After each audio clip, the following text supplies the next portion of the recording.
Joining us to discuss all this, Republican Congressman from Ohio and member of the Energy and Commerce Committee, Bill Johnson. Congressman, thanks for joining us. Good morning to you.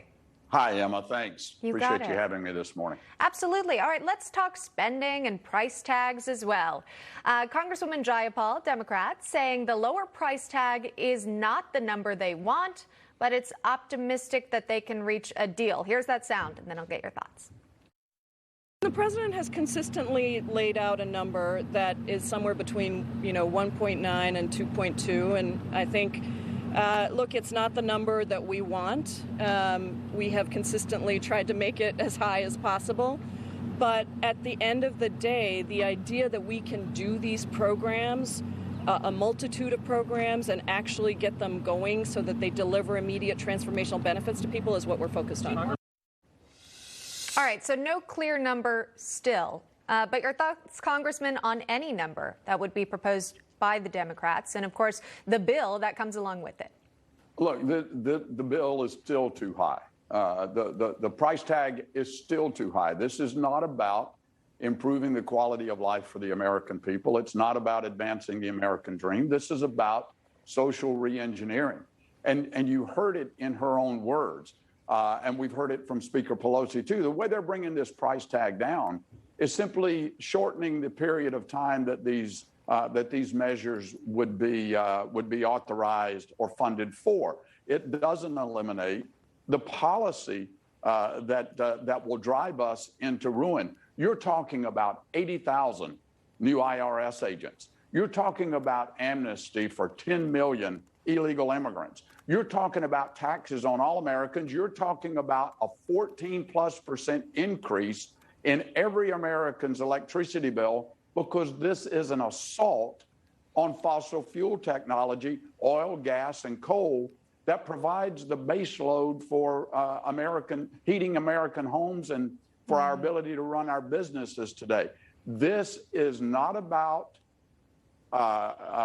carbon. This is about control. This is what they're trying to do. It's wrong for America. I hope it fails. You know, people might be wondering where's the president, and right now we know he will be speaking today in Pennsylvania about this Build Back Better agenda. He's also going to be hosting a CNN town hall, invite only, in Baltimore to talk about this agenda tomorrow night. Are voters in Ohio excited about these spending plans from the president?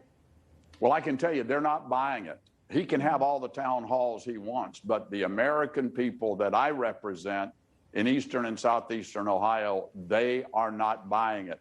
When you hear the rhetoric coming out of the White House that this is not going to add to the debt, that it's not going to cost anything, that this is a high-class problem, according to the White House Chief of Staff, they're not buying it. Inflation is going to skyrocket, and inflation is a tax on every American. I mean, look at what's happening right now. The cost of everything, Emma, is going up. The cost of groceries, the cost of gas at the pump.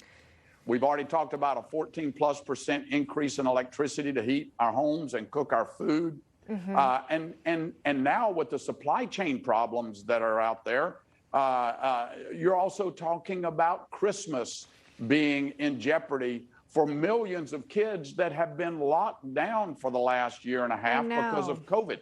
It's not a good place for us to be. Well, you mentioned the supply chain crisis, and I'd like to play this soundbite from the White House press secretary. She was answering some questions, a reporter, over the delays in delivery of goods. Here's that.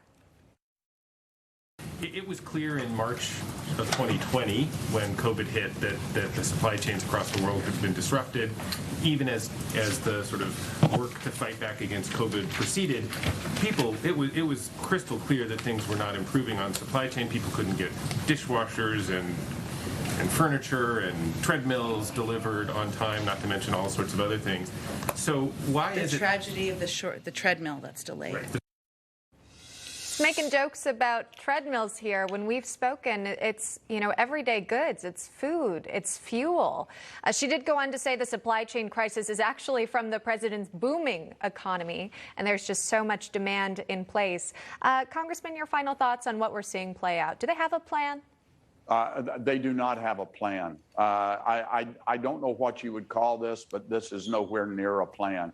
This is an assault on the American dream. It is an assault on the fossil fuel energy sector, oil, gas, and coal, that has lifted more people out of poverty across the world, here in our country and around the world, than any other energy source on the planet.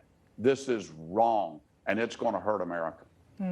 Got to leave it at that. We hope things turn around and those kids would be able to get their Christmas presents. Unfortunately, the supply chain crisis continues on. Congressman Bill Johnson joining us live on the program. Congressman, thanks so much. We appreciate the time. Thank you very much for having me.